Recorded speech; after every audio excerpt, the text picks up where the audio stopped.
नमस्कार, मैं doctor Rahul day, MBBS MD internal medicine और इंटेंसिविस्ट। आज आपसे एक बहुत महत्वपूर्ण टॉपिक के बारे में चर्चा करेंगे जिसका विषय है इम्यूनाइजेशन, टीकाकरण या वैक्सीनेशन इन अडल्ट। सब लोगों को इम्यूनाइजेशन और वैक्सीनेशन का मतलब ये पता है कि जो टीकाकरण बचपने में होता है वही इम्यूनाइजेशन होता है। ऐसा नहीं है। इम्यूनाइजेशन, टीकाकरण या वैक्सीनेशन अडल्ट्स का भी होता है। जो लोग 15 साल की उम्र से ज़्यादा हैं उनको भी टीकाकरण होता है। फर्स्ट लिस्ट जो मैं दिखा रहा हूँ आपको वो 2014 के एपिकॉन गाइडलाइंस के अनुसार डिफरेंट टाइप्स ऑफ वैक्सीन्स जो इंडिया में अवेलेबल हैं उसकी लिस्ट है। सेकेंड जो मैं दिखा रहा हूँ वो different types of vaccines with their nature, कौन सी किस तरीके की है ये दर्शाया जा रहा है। Vaccination different type modes and route से लगती है। कुछ इंट्रामस्कुलर लगती हैं, कुछ सबक्यूटेनियस लगती हैं, कुछ इंट्राडर्मल लगती हैं, कुछ इंट्रावीनस लगती हैं और कुछ इंट्रानेजल भी लगती हैं। तो हम आज जानेंगे क्या क्या वैक्सीन्स लगती हैं, किस तरीके से लगती हैं। इससे पहले हम जानते हैं कि वैक्सीन लगाने से पहले क्या हम लोगों को चीज़ें ज़रूरी हैं। एक तो आप MD मेडिसिन या आपका जो भी फिजिशियन है उससे आप राय ले लें लगाने से पहले कि क्या वैक्सीन आपको ज़रूरी है।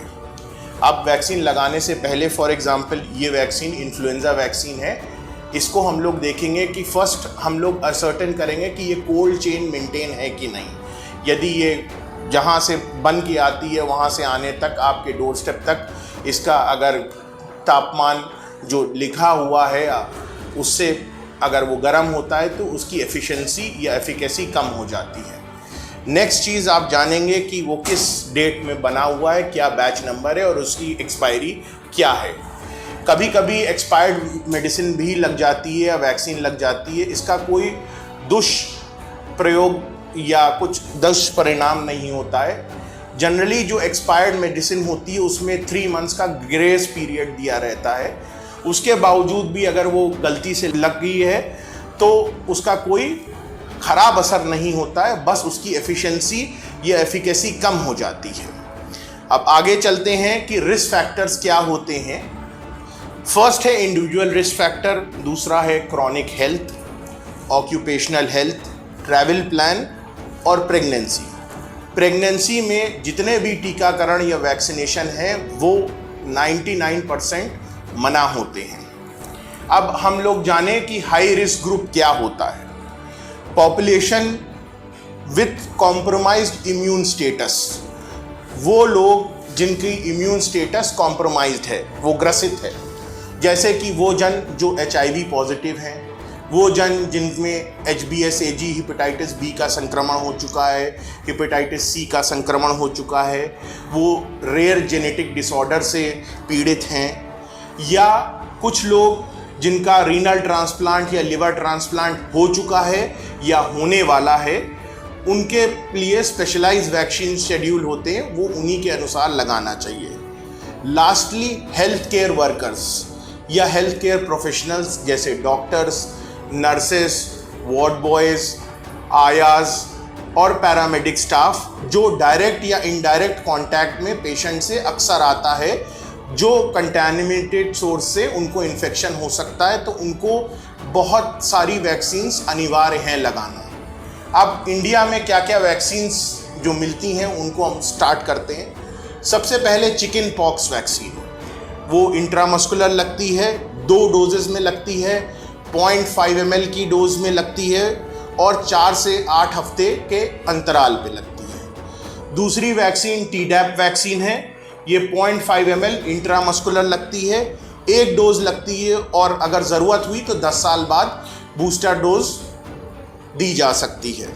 हेपेटाइटिस A वैक्सीन, इसकी 2 डोज लगती हैं, इंट्रामस्कुलर लगती है, 0.5 ml लगती है और दोनों डोज के बीच में 6 महीने का अंतराल होना चाहिए।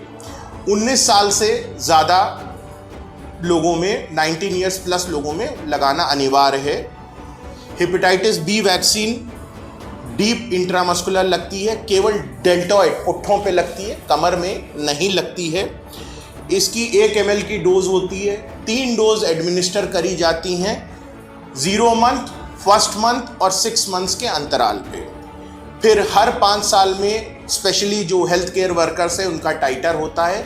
यदि उनका टाइटर लो हो रहा है तो 5 साल बाद उनको बूस्टर डोज लगाई जा सकती है, या कुछ ऐसे जन हैं जिनकी डायलिसिस हो रही है या जो रीनल ट्रांसप्लांट करा रहे हैं उनको बूस्टर डोज लगाई जाती है प्रिवेंशन के लिए, पर ये उनके डॉक्टर से पूछ के स्वयं नहीं लगाएं। नेक्स्ट है ह्यूमन पैपिलोमा वायरस। ये सारी स्त्रियों को लगना अनिवार्य है। ये इंट्रामस्कुलर 1 ml लगता है, 2 से 3 डोज लगते हैं जो 0 मंथ, फर्स्ट मंथ और 6 मंथ्स के अंतराल पे लगता है। इन्फ्लुएंजा वैक्सीन बहुत ही महत्वपूर्ण वैक्सीन है। ये 0.5 ml इंट्रामस्कुलर लगती है, हर साल लगती है, नया स्ट्रेन आता है, लगवाना चाहिए। स्पेशली ये हेल्थ केयर वर्कर्स को लगना अनिवार्य है, या ऐसे जन जिनको COPD या एज़मा या रिकरेंट निमोनिया होता है उनके लिए ये बहुत अनिवार्य है।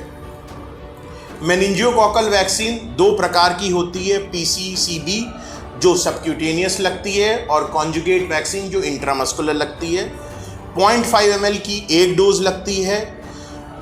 किन जन को लगती है? जो हाई रिस्क ट्रैवलर्स होते हैं, IV ड्रग अब्यूज़र्स होते हैं, HIV पेशेंट्स होते हैं, होमोसेक्सुअल्स होते हैं और हेपेटाइटिस B से ग्रसित लोग होते हैं, उनको लगना एक सिंगल डोज अनिवार्य है।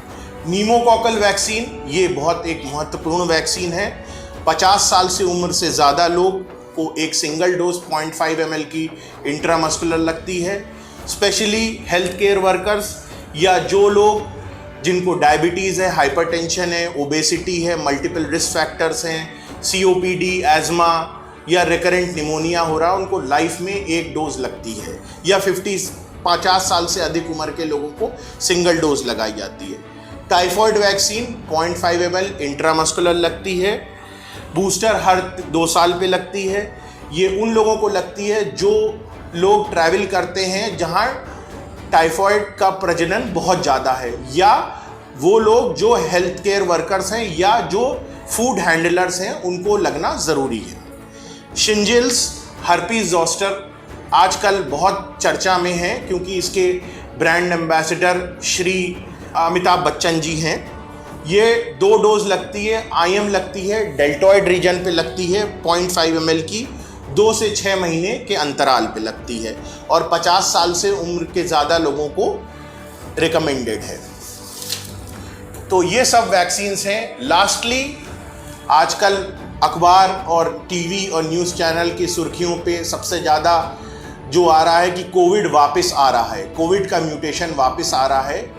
Indian council of medical research institute द्वारा IM वैक्सीन लगती है, 2 डोजेस लगती हैं, जो सबको टीकाकरण कोविड के टाइम हो चुका है।